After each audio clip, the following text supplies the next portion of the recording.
Hello guys, welcome back to my channel जिसका नाम है chemistry and physics by Rahul Roy. आज की वीडियो में हम क्लास 10th का एक इम्पोर्टेंट चैप्टर पढ़ने जा रहे हैं जिसका नाम है लाइट रिफ्लेक्शन एंड रिफ्रैक्शन।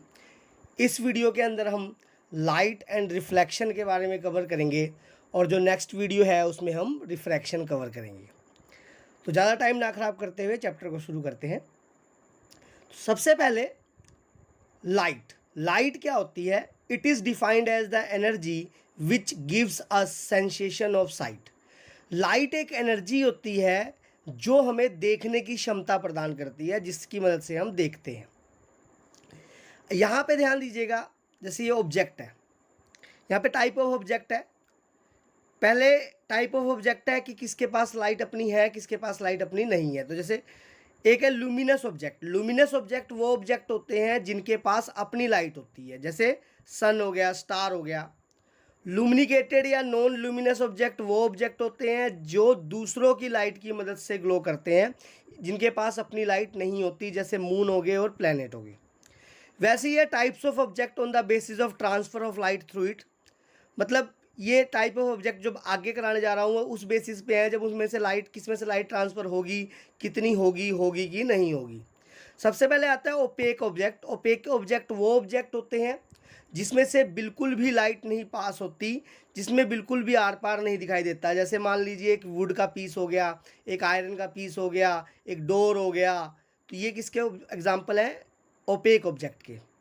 एक होता है ट्रांसपेरेंट ऑब्जेक्ट। ट्रांसपेरेंट ऑब्जेक्ट वो ऑब्जेक्ट होते हैं through which light completely passed, जिससे हमें आर पार कंप्लीटली दिखाई देता है, क्लियर दिखाई देता है, जिससे लाइट पूरी पास हो जाती है। जैसे एयर हो गया, वाटर हो गया, डायमंड हो गया, लेंस हो गया। ये एग्जांपल है ट्रांसपेरेंट ऑब्जेक्ट के।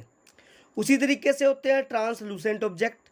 ट्रांसलूसेंट ऑब्जेक्ट वो ऑब्जेक्ट होते हैं जिससे थोड़ी बहुत लाइट पास होती है, कंप्लीटली लाइट पास नहीं होती। जैसे ऑयली पेपर हो गया, बटर पेपर हो गया, पॉलीथीन हो गया। ये ट्रांसलूसेंट ऑब्जेक्ट के एग्जाम्पल हो गए। तो नेक्स्ट पढ़ते हैं beam of light. Beam of light का क्या मतलब होता है? The bundle of ray of light. मतलब जो रे ऑफ लाइट है, जैसे बहुत सारी रेज है, इसका bundle the bundle of ray of light is known as beam of light. Next आता है फोटोन। फोटोन क्या होता है? Any source of light is called photon. Light का कोई भी सोर्स, चाहे वो बल्ब है, सन है, ये उसको क्या कहा जाएगा? फोटोन कहा जाएगा। अब आगे यहाँ पे रिफ्लेक्शन से पहले कुछ चीज़ें पढ़ते हैं। प्लीज़ आप वीडियो को स्किप करके मत देखिएगा, आपको चैप्टर अच्छी तरह से नहीं समझ आएगा। अगर आपने चैप्टर को बिल्कुल अच्छी तरह से समझना है तो आप ध्यान से इस चैप्टर को समझिए, और अगर आपको जो भी चीज़ नहीं समझ आ रही है उसे कमेंट सेक्शन में लिखिए, मैं उसे दोबारा वीडियो बना के आपको दोबारा समझाऊंगा। यहाँ पे क्या है? Incident ray. इंसिडेंट रे क्या होती है? ध्यान दीजिएगा। इंसिडेंट रे, द रे of light that fall on any surface.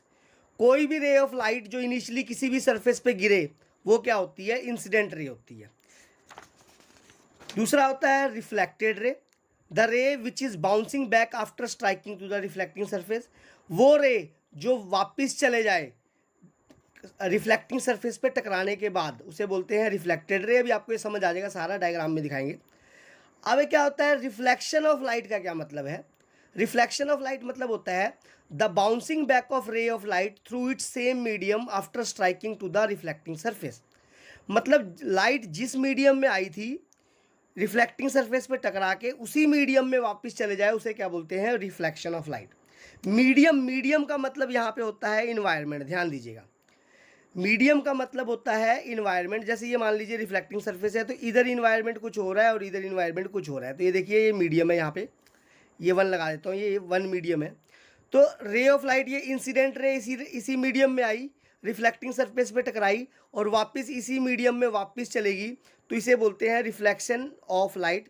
The sending back of light through it same medium, या bouncing back of ray of light through it same medium after striking to the reflecting surface. तो इसमें थोड़ा सा देखते हैं, ये जो रे है जो इनिशियली कहीं से आ रही है, जैसे मैंने बताया था इंसिडेंट रे, ये देखो फॉल हो रही है इस पर, जो वापस जा रही है बाउंसिंग बैक हो रही है टकराने के बाद, रिफ्लेक्ट हो रही है, जो इसे बोल रहे हैं रिफ्लेक्टेड रे।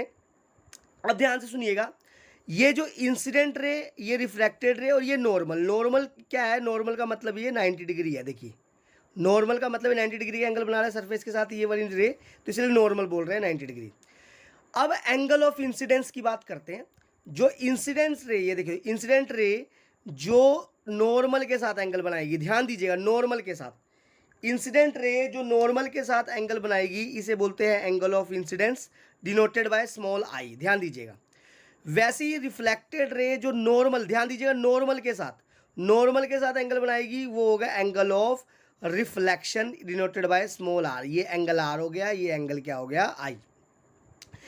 अगर मान लीजिए आपको, ध्यान दीजिएगा, आपको ये वाला देखो, ये वाला अगर एंगल देता है, ये वाला एंगल देता है कि रे ऑफ लाइट सरफेस के साथ एंगल बना रही है 30 डिग्री का, तो पूछता है एंगल ऑफ इंसिडेंस क्या होगा, तो एंगल ऑफ इंसिडेंस क्या होगा, ये 60 डिग्री होगा। क्यों 60 डिग्री होगा, क्योंकि ये पूरा का पूरा कितना है 90 है, क्योंकि देखो नॉर्मल है, तो ये पूरा 90 है, तो ये 30 हो गया, तो ये 90 में से 30 माइनस कर देंगे तो ये क्या हो गया 60। तो याद ध्यान से, आप एग्जाम में गलती मत करिएगा, कहीं आप इसे एंगल ऑफ इंसिडेंस मत लिख दीजिएगा। एंगल ऑफ इंसिडेंस क्या होता है, जो इंसिडेंस रे नॉर्मल के साथ एंगल बनाएगी, ध्यान दीजिएगा।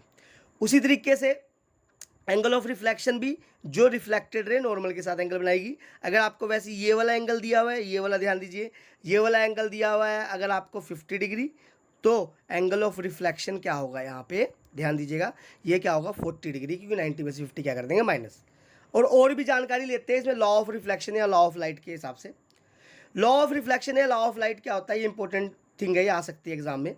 ये है पहला, angle of incidence is equal to angle of reflection.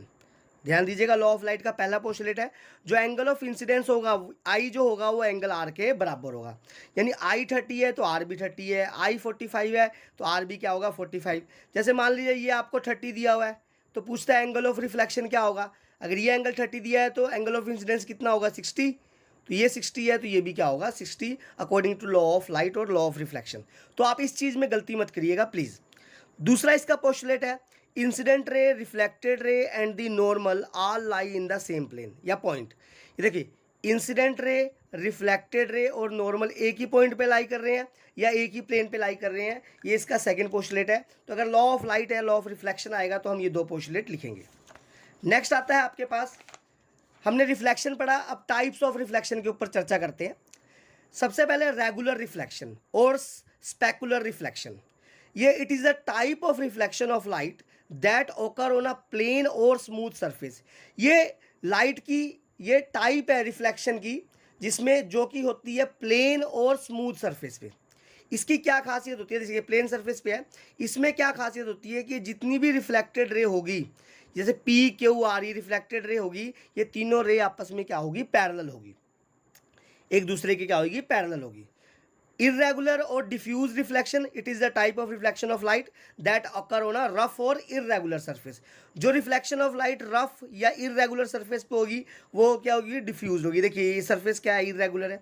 देखिए जैसे पहले यहाँ देखिए, ये एक रे ऑफ लाइट आई, ये इधर को रिफ्लेक्शन हुई पी की तरफ को, ये दूसरी रे ऑफ लाइट आई, ये क्यू की तरफ को रिफ्लेक्टेड रे क्यू है यहाँ पे, ये रे ऑफ लाइट आई, ये डिफ्यूज सरफेस है तो आर की तरफ रिफ्लेक्ट हुई।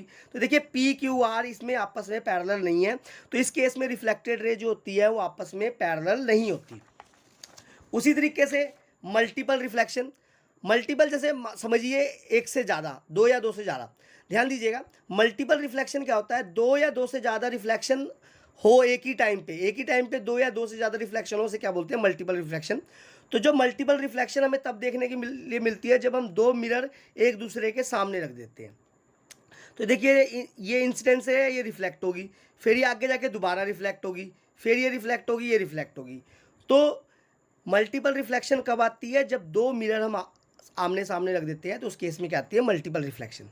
अब मान लीजिए एक आपका एडवांस क्वेश्चन आ जाता है कि भाई नंबर ऑफ इमेजेस बताइए मल्टीपल रिफ्लेक्शन में कितनी बनेगी। जैसे मान लीजिए इसका फार्मूला है 360 degree over angle between two surfaces यानी टू मिरर -1। अब इन दो मिरर है, दो मिरर के बीच में जो एंगल होगा वो यहाँ लिख देंगे, 360 यहाँ पे है और -1 कर देंगे।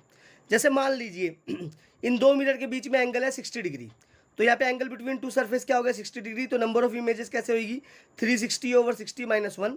तो यहाँ से देख लीजिएगा 0 से 0 कैंसिल हो गया, 6 6 जा 36, 6 आया, 6 में से 1 गया तो 5, तो नंबर ऑफ इमेजेस क्या बनेगी 5। इसी तरीके से अगर दोनों सरफेस जो है पैरेलल है एक दूसरे के, तो जो एंगल होगा इन दोनों के बीच में क्या होगा, वो 0 होगा। तो ये क्या होगा ध्यान दीजिएगा, तो ये इसका 360/0 - 1 समथिंग अपॉन जीरो क्या होता है इन्फिनिटी, इन्फिनिटी -1 क्या होता है इन्फिनिटी।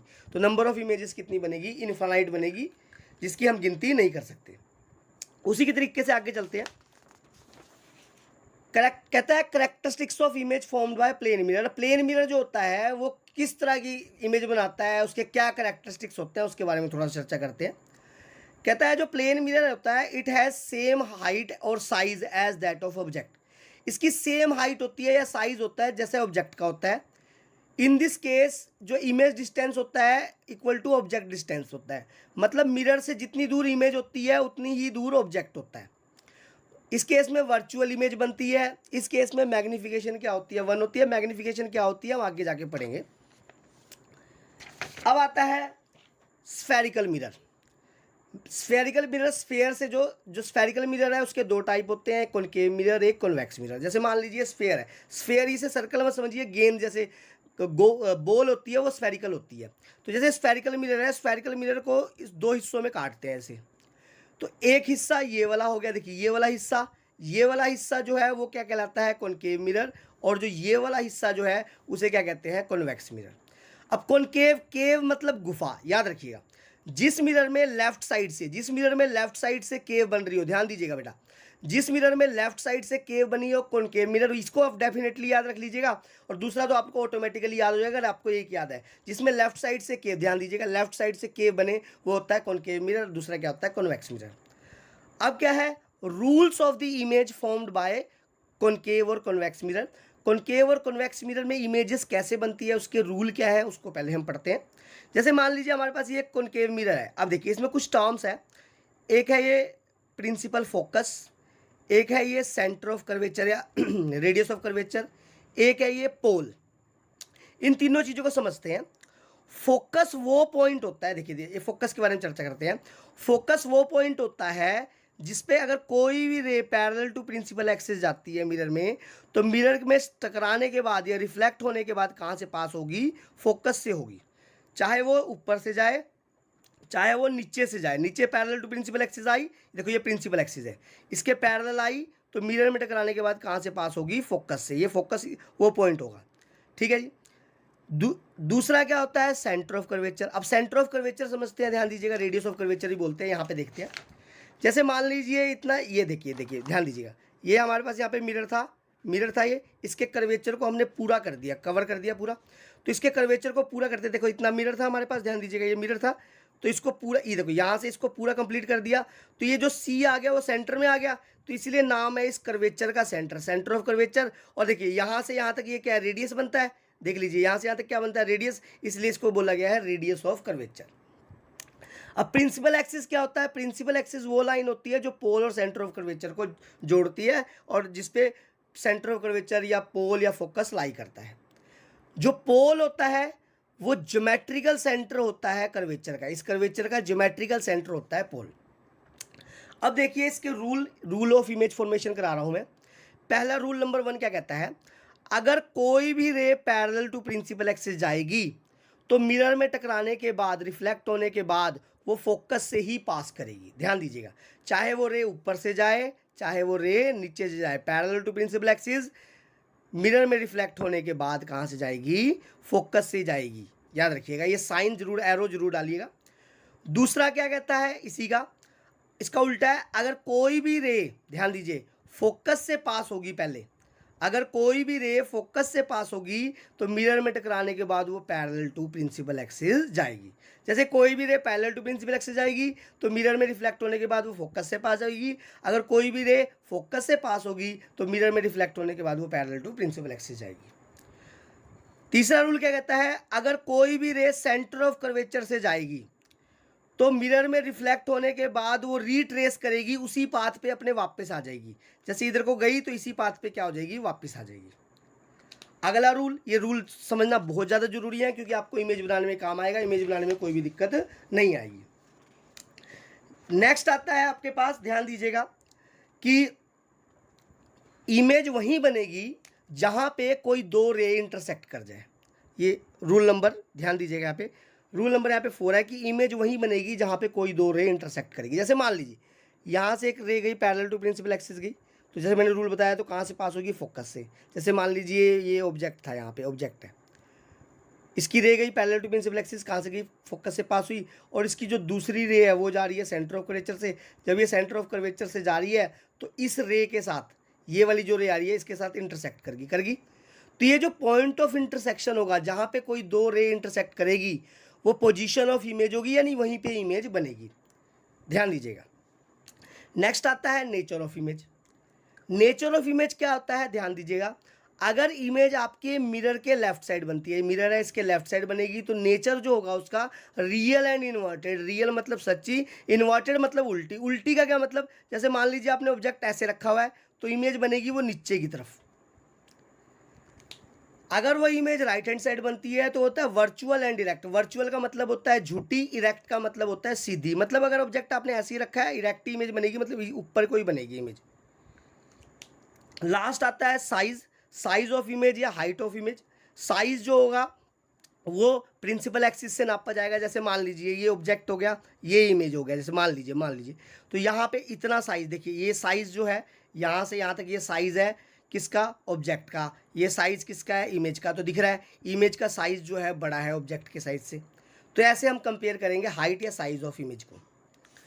नेक्स्ट आता है आपके पास अब image found by concave mirror. अब कॉनकेव मिरर द्वारा बनाई गई इमेजेस। तो सबसे पहली जो इमेज है, इसमें जो 6 इमेज है कॉनकेव मिरर द्वारा बनाई गई, इसमें जो सबसे पहली इमेज है उसमें ऑब्जेक्ट रखा है इन्फिनिटी पे। जैसे मान लीजिए इन्फिनिटी पे रखा हुआ है, तो हमें नहीं पता इन्फिनिटी पे, तो कहीं पे ये रे आ रही है इन्फिनिटी से, तो ये रे क्या जा रही है, parallel to principal axis. Parallel to principal axis जाएगी तो मिरर में टकराने के बाद, रिफ्लेक्ट होने के बाद कहाँ से पास होगी, फोकस से। जैसे मैंने आपको समझाया था, वो रे नीचे से भी आ सकती है, ध्यान दीजिएगा। Parallel to principal axis infinity पे पड़ा है तो रे नीचे से भी आ सकती है। तो ये मिरर में टकराने के बाद, ध्यान दीजिएगा, मिरर में टकराने के बाद किससे पास होगी, रिफ्लेक्ट होने के बाद फोकस से पास होगी। तो ये देखिए ये रे और ये रे दोनों कहाँ पे मिलगी, फोकस पे मिलगी, फोकस पे मीट होगी, ध्यान दीजिएगा। तो जो इमेज बन गई है वो फोकस पे बनी है। तो हम ये 4 चीज़ें याद रखेंगे। पहला position of object. Position object कहाँ रखा हुआ था, एट इन्फिनिटी, ये इन्फिनिटी का सिंबल है। पोजीशन ऑफ इमेज, इमेज कहाँ बन रही है, तो देखिए पॉइंट देखिए एफ, एट फोकस, फोकस पे बनी है, क्योंकि मैंने बताया था जहाँ दो रे इंटरसेक्ट कर जाएगी वहाँ इमेज बनेगी। तीसरा nature of image. Nature of image क्या है, यहाँ पे देखो इमेज जो है लेफ्ट हैंड साइड बनी है तो रियल एंड इन्वर्टेड, जैसे मैंने आपको बताया था। और साइज ऑफ इमेज, तो साइज क्या देखिए प्रिंसिपल एक्सिस के ऊपर ही बनी है, तो इसे हम नाप नहीं सकते। तो ये क्या है, पॉइंट साइज, बिल्कुल पॉइंट साइज की बनी है, या हाईली डिमिनिश्ड। हाईली डिमिनिश्ड का मतलब होता है बहुत छोटी। अब हमें इमेज को कोरिलेट करके चलना है, बिल्कुल आसान तरीके से हम पढ़ेंगे। देखिए अगर ऑब्जेक्ट इन्फिनिटी पे रखा हुआ था तो इमेज बनी थी फोकस पे, यानी अब ऑब्जेक्ट फोकस पे रखा होगा तो इमेज कहाँ बनेगी, इन्फिनिटी पे। देखिए जैसे मान लीजिए ऑब्जेक्ट रखा है फोकस पे, तो यहाँ पे क्या है, parallel to principal axis. Rules वही रहेगा, रूल नहीं चेंज होगा चाहे ऑब्जेक्ट कहीं पे भी रहे। पासेस थ्रू फोकस, ध्यान दीजिएगा। ऑब्जेक्ट इन्फिनिटी पे रखा हुआ था तो इमेज कहाँ से, सॉरी, ऑब्जेक्ट फोकस पे रखा है तो इसकी ray parallel to principal axis गई, पास हुई फोकस से। दूसरी रे जो है बेटा वो सेंटर ऑफ कर्वेचर से पास होगी, तो जैसी पास होगी तो वो रिट्रेस करेगी अपना पाथ। तो पाथ रिट्रेस करेगी तो ये आगे जाके, मान लीजिए कहीं और आगे जाके, हम डॉट डॉट लगा देंगे, हमें नहीं पता कहीं इंटरसेक्ट, ये आगे जाके कहीं पे इंटरसेक्ट कर जाएगी। तो इस केस में पोजीशन ऑफ ऑब्जेक्ट हो जाएगा at F, focus. Position of image हो जाएगा एट इन्फिनिटी। नेचर देखिए लेफ्ट साइड बनेगी, जब भी बनेगी इस तरफ ही बनेगी, लेफ्ट साइड ही बनेगी, तो रियल एंड इन्वर्टेड। और साइज जो होगा वो लार्जर होगा। जैसे मान लीजिए इमेज यहाँ पे भी बनती है तो साइज इतना बड़ा हो जाएगा, ध्यान दीजिएगा। तो ऑब्जेक्ट से क्या होगा, बड़ा ही होगा। तो ये तो ऑब्जेक्ट इन्फिनिटी भी बनेगी, काफ़ी आगे जाके बनेगी, तो साइज क्या होगा, लार्जर देन क्या होगा, ऑब्जेक्ट होगा। नेक्स्ट आता है अब जो ऑब्जेक्ट है थर्ड वन, थर्ड जो इमेज है इसमें ऑब्जेक्ट जो रखा है वो सी के पीछे रखा हुआ है। सी के पीछे रखा है तो यहाँ पे रे जाएगी पैरेलल टू प्रिंसिपल एक्सिस, ध्यान दीजिएगा। और ये किससे पास होगी, रिफ्लेक्ट होने के बाद फोकस से। अब इसी ऑब्जेक्ट की दूसरी रे कहाँ से पास होगी, सेंटर ऑफ कर्वेचर से। जैसे ही देखो सेंटर ऑफ कर्वेचर से जाएगी तो रिट्रेस करेगी इट्स पाथ को, जो जैसे ये सेंटर ऑफ कर्वेचर से जा रही होगी तो ये यहाँ पे इंटरसेक्ट कर जाएगी, तो यहाँ पे क्या बन जाएगी, इमेज बन जाएगी। तो इस केस में पोजीशन ऑफ ऑब्जेक्ट ये आपने लिखना है, जैसे मैंने पहले लिखा हुआ है, ये चारों आपने पॉइंट लिखने हैं। पोजीशन ऑफ ऑब्जेक्ट हो गया बिहाइंड सी, सी के पीछे। पोजीशन ऑफ इमेज हो गया बिटवीन सी एंड एफ, सी और एफ के बीच में। देखिए जो नेचर ऑफ इमेज है, देखिए लेफ्ट साइड बना है तो रियल एंड इन्वर्टेड, इन्वर्टेड देखो उल्टा बन रही है इमेज। और जो साइज देखेंगे, साइज ये देखिए ये ऑब्जेक्ट का साइज़ है और इमेज का साइज़ है। तो इमेज का साइज़ जो है, जो साइज़ ऑफ इमेज जो है वो छोटा है ऑब्जेक्ट से यहाँ पे। नेक्स्ट अब कोरिलेशन करना है। देखो दोबारा से कोरिलेशन, पहले जैसे दो का कोरिलेशन किया वैसे इसका कोरिलेशन करेंगे। इसमें देखिए ऑब्जेक्ट सी के पीछे रखा हुआ था तो इमेज बनी थी सी और एफ के बीच में। अब हम क्या करेंगे, अगर ऑब्जेक्ट को सी और एफ के बीच में रखेंगे तो इमेज क्या बननी चाहिए, देखिए ध्यान से, सी के पीछे ही बननी चाहिए। देखिए सी के पीछे रखा ऑब्जेक्ट तो इमेज बनी सी और एफ के बीच में। अब सी और एफ के बीच में रखेंगे तो इमेज बनेगी सी के पीछे। ध्यान दीजिएगा। तो ये क्या है, ध्यान दीजिए, कौन सा मिरर है, यहाँ पे कॉनकेव मिरर पढ़ रहे हैं, पता ही आपको, ये फोकस है, सेंटर ऑफ कर्वेचर है, ये पोल है, ये प्रिंसिपल एक्सिस है, तो याद रखिए। तो यहाँ पे रे दोबारा वही पैरेलल टू प्रिंसिपल एक्सिस आएगी, तो मिरर में स्ट्राइक करने के बाद वो रिफ्लेक्ट होने के बाद कहाँ से पास होगी, फोकस से पास होगी। ध्यान दीजिएगा। और जो दूसरी रे है, ध्यान दीजिए, दूसरी रे है जो वो कहाँ से पास होगी, सेंटर ऑफ कर्वेचर से। देखिए यहाँ से, देखिए यहाँ से जाएगी सेंटर ऑफ कर्वेचर से, रिट्रेस करेगी अपना पाथ, रिट्रेस पाथ करेगी तो ये इधर को आएगी, तो ये यहाँ पे क्या कर देगी, इंटरसेक्ट कर देगी, यानी सी के पीछे इंटरसेक्ट कर देगी। तो आप लोगों ने जो ये इमेज बनानी है वो स्केल से बनानी है, तो थोड़ा सा मैं यहाँ पे पेन से बना रहा हूँ तो थोड़ा सा जो रे में है वो थोड़ा डाइवर्ट हो जा रही है, टेढ़ी हो जा रही है। तो आपने जो जब आप स्केल से बनाएंगे तो आपको कोई भी दिक्कत नहीं आएगी। तो यहाँ देखिए जो इमेज बनी है वो सी के पीछे बनी है, देखिए यहाँ पे देखिए सी के पीछे। तो पोजीशन ऑफ ऑब्जेक्ट जो हो जाएगा between C and F. Position of image जो हो जाएगी वो हो जाएगी बिहाइंड सी। नेचर देखो लेफ्ट साइड बनी है तो रियल एंड इन्वर्टेड। साइज देखिए बड़ा है तो लार्जर देन ऑब्जेक्ट। अब पांचवी इमेज इसमें आ रही है कॉनकेव मिरर में, ये देखिए फोकस, सेंटर ऑफ कर्वेचर, पोल। अब जो ऑब्जेक्ट रखा हुआ है सी पे रखा हुआ है, ध्यान दीजिए सी पे, सेंटर ऑफ कर्वेचर पे।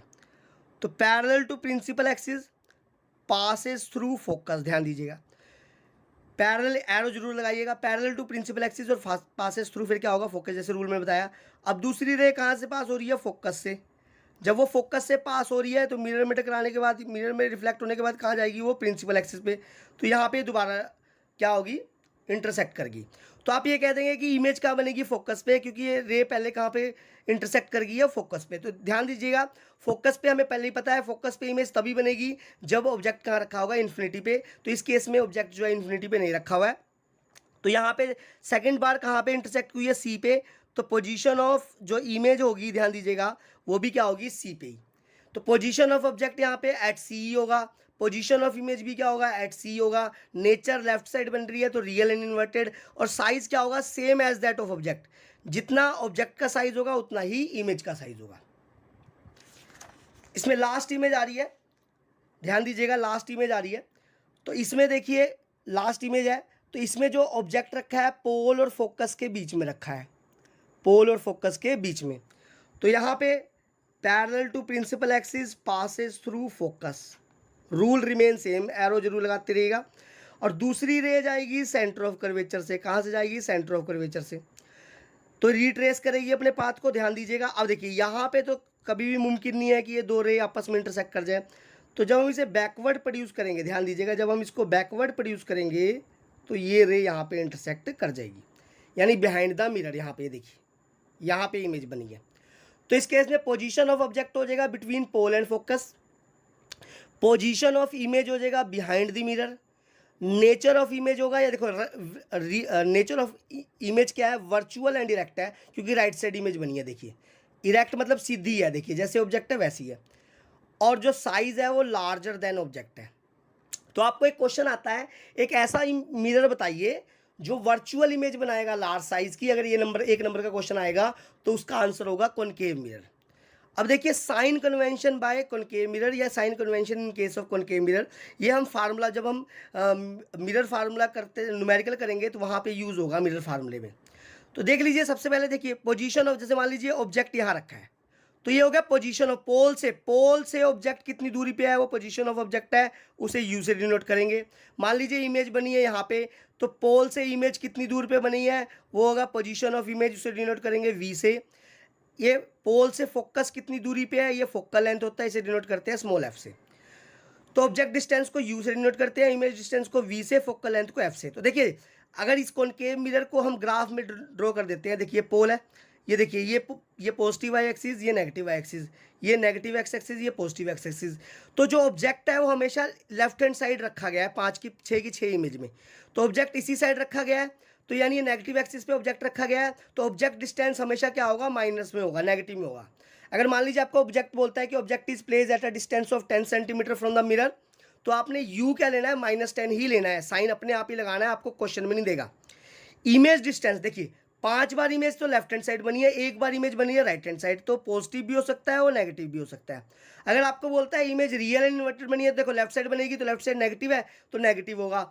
अगर बोलेगा वर्चुअल इरेक्ट बनेगी तो राइट साइड बनेगी, तो right side positive x axis है तो क्या लेंगे, पॉजिटिव लेंगे। ये साइन हमें खुद लगाने हैं, न्यूमेरिकल में आपको दिए नहीं होंगे। तीसरा है फोकल लेंथ, तो फोकल लेंथ जो है इस केस में कौन से फोकस से पास हो रही है देख लीजिए, हर एक फिगर में लेफ्ट वाले इसी वाले फोकस से पास हो रही है, तो ये लेफ्ट वाले फोकस से, यानी ये नेगेटिव एक्स एक्सिस पे है, तो फोकल लेंथ क्या होगी, इसमें नेगेटिव होगी, ध्यान दीजिएगा। तो ये जो साइंस होंगे, ये आपको किसी भी चीज़ में रट्टा नहीं लगाना है, मैंने सब आपको बेसिक तरीके से समझा दिया है, आपको बिल्कुल ईजी तरीके से समझा दिया, आपने रट्टा नहीं लगाना है, साइन का भी सोच समझ के सारा करना है, जैसे मैंने आपको समझाया। अब आता है uses of concave mirror. Concave mirror के क्या क्या यूजेज हैं।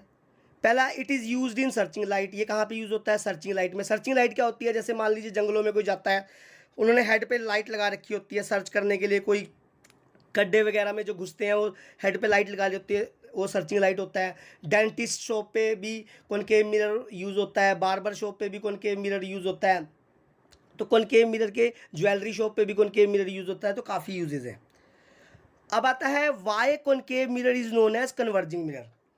अब कॉनकेव मिरर को कन्वर्जिंग मिरर बोलते हैं, ध्यान दीजिएगा।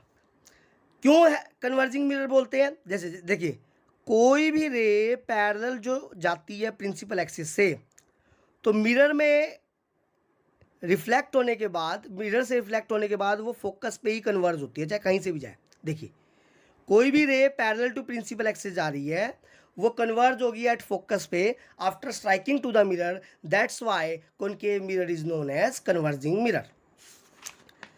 नेक्स्ट आता है image formed by convex mirror. अब देखिए, वहाँ पे जो कॉनकेव मिरर की थी उसके छः इमेजेस थी, यहाँ पे जो कॉन्वेक्स मिरर की है 2 ही इमेजेस है, बड़ी आसानी से कर लेंगे। इसमें पहले केस में भी, इसमें भी ऑब्जेक्ट रखा है इन्फिनिटी पे, तो ये पैरेलल टू, ध्यान दीजिएगा, पैरेलल टू प्रिंसिपल एक्सिस जाएगी, इन्फिनिटी पे है तो मान लीजिए रे आ रही है, पैरेलल टू प्रिंसिपल एक्सिस जाएगी, तो ये मिरर में टकराने के बाद ये जो है डाइवर्जिंग मिरर है, इसमें रे क्या होती है, डाइवर्ज होती है। जब हम इसको आगे फर्दर प्रोड्यूस करेंगे तो ये कहाँ से पास होगी, फोकस से। तो वैसे ही रे नीचे से भी आ सकती है, जैसे मैंने बताया था। तो ये डाइवर्जिंग मिरर है तो डाइवर्ज होगी, तब इसकी इधर आगे करेंगे तो ये कहाँ से पास हो रही है, फोकस से, यानी ये दोनों रे कहाँ पे इंटरसेक्ट करेगी, फोकस पे। तो इस केस में पोजीशन ऑफ ऑब्जेक्ट क्या है, at infinity. Position of image क्या है, at F behind the mirror. Nature of image क्या है, देखिए राइट साइड बनाया तो virtual and erect. Size of image क्या है, पॉइंट साइज, जैसे आप लोग समझ गए होंगे।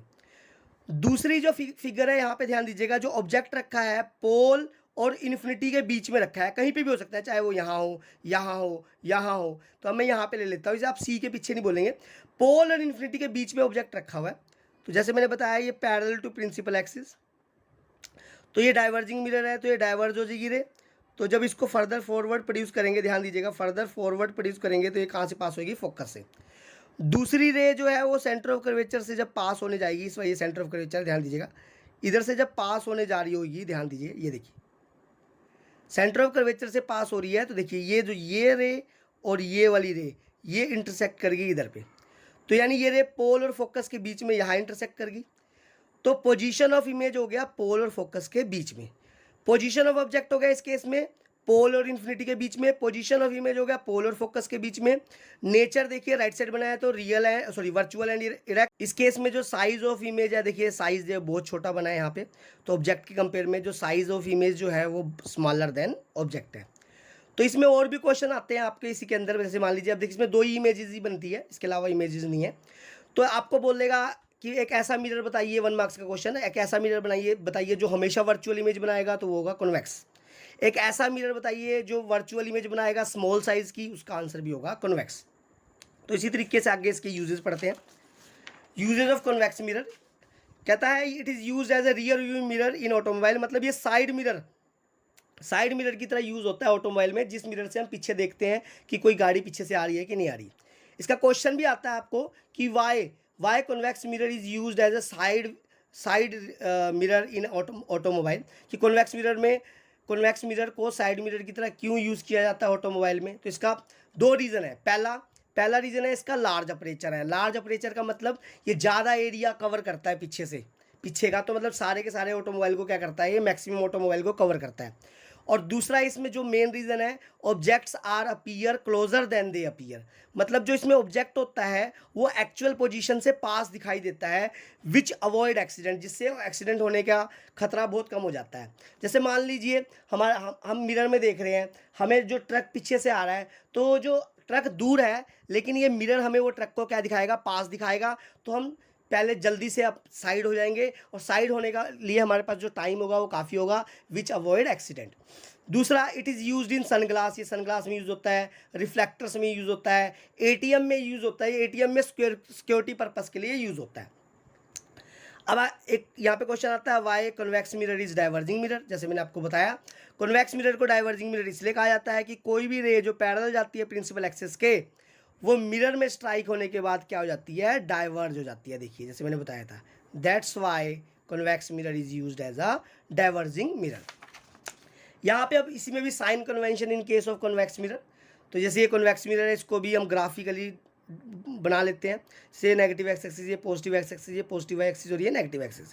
तो इस केस में जो कन्वेक्स मिरर है, इस केस में भी दोनों केस में ऑब्जेक्ट लेफ्ट साइड बना है, तो पोजीशन ऑफ ऑब्जेक्ट जो होगा, ध्यान दीजिएगा, यू जो होगा वो क्या होगा, नेगेटिव होगा। जो इमेज है यहाँ पे दोनों केस में राइट साइड बनी है, तो वी क्या होगा, पॉजिटिव, और राइट वाले फोकस से ही पास कर रही थी रेज, जैसे ऐसे टकरा के ऐसे जाके ये राइट वाले फोकस से ही रे पास हो रही है, तो फोकल लेंथ भी क्या होगी इसमें, पॉजिटिव होगी। तो आशा करता हूँ ये वीडियो आपके लिए इन्फॉर्मेटिव होगी। जो बाकी का बचा हुआ चैप्टर है वो हम नेक्स्ट वीडियो में लाएंगे, और न्यूमेरिकल के लिए भी हम एक अलग से वीडियो बनाएंगे। तो अगर ये आपको वीडियो अच्छी लगी है, ये इन्फॉर्मेशन पसंद आई है, तो प्लीज़ मेरे चैनल को सब्सक्राइब करें, शेयर करें। अगर आपको कोई भी चीज़ नहीं समझ आई है तो आप कमेंट सेक्शन में उसे लिखें, मैं ज़रूर उसके ऊपर एक और वीडियो बना के आपको जवाब दूंगा। Thank you.